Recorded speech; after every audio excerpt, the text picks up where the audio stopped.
everyone, Mrs. Taylor here again. Time for another bake. Hope you're all okay.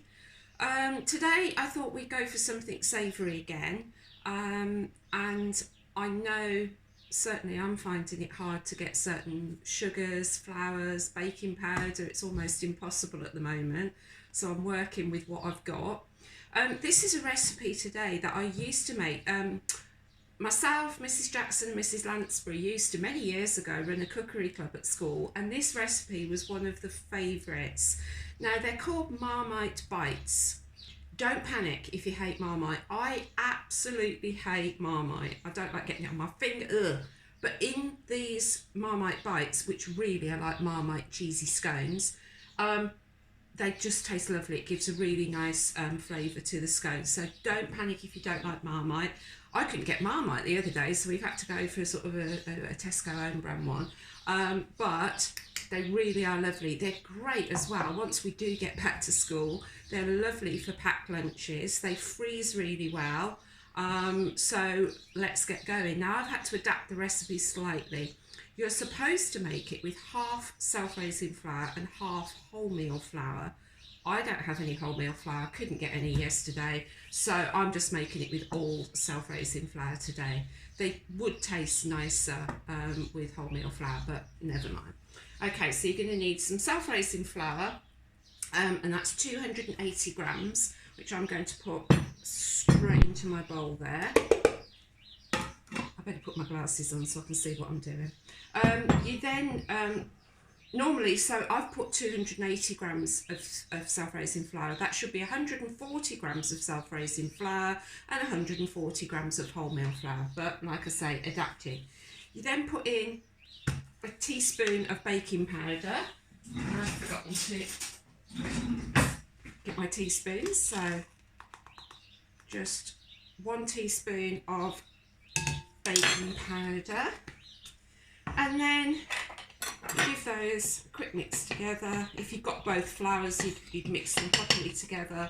And then what we're going to do is we're going to get 50 grams of butter, margarine. This is stork, and we're going to pop that in. And just like you do with normal scones, you're going to mix that together until you've got fine breadcrumbs. So I'll go and do that, and I'll come back in a moment. Okay, back again. That's all now mixed in, so it's nice fine breadcrumbs. I'm going to pop that to one side for a moment, and then in the bowl I just add the butter in. You're going to need an egg.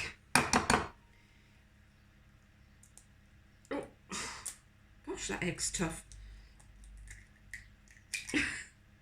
Oh, got there. Okay, an egg. You need a tablespoon of the Marmite. Ugh.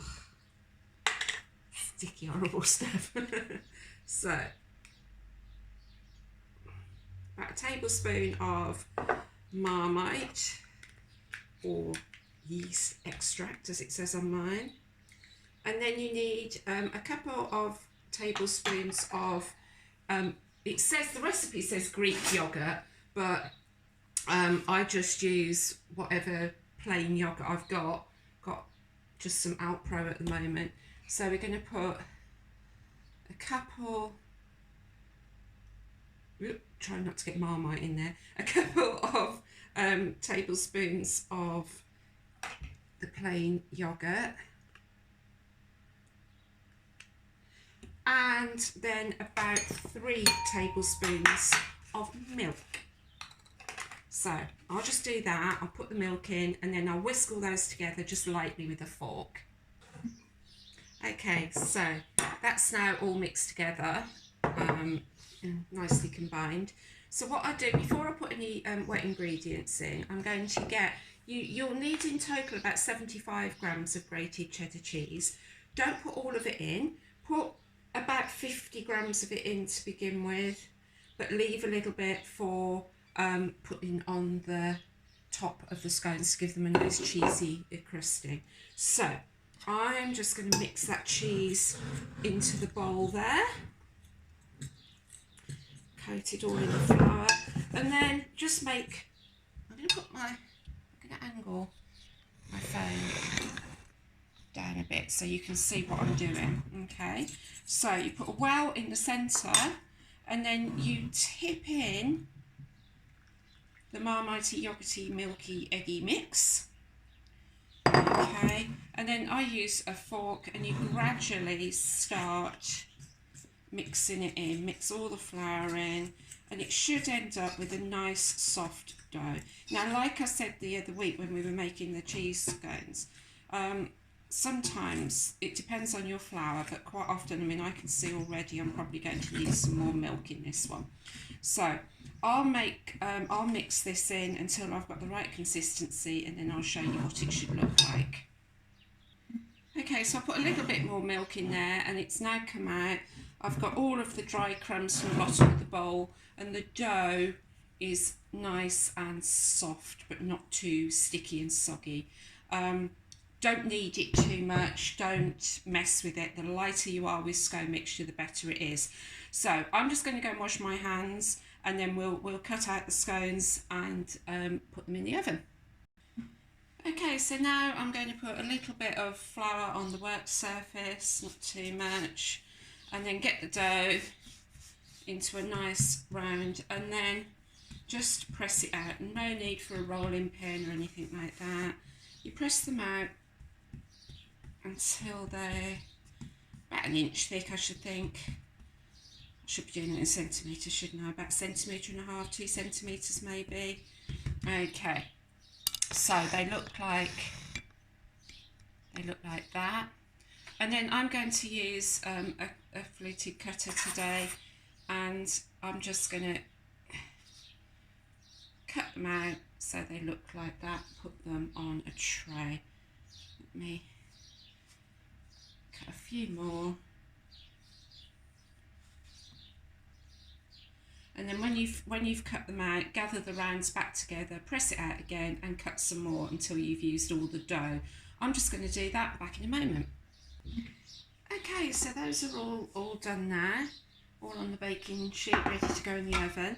I've got that bit left, which won't make a complete scone. I still put it in the oven, and that's the bit that the cook gets to eat when it comes out. Cook's prerogative, that's called. Right, okay, so when you've done that, let's put the phone down again. Can you tell I've got a new stand for my phone, and it's a lot easier to move than it was before.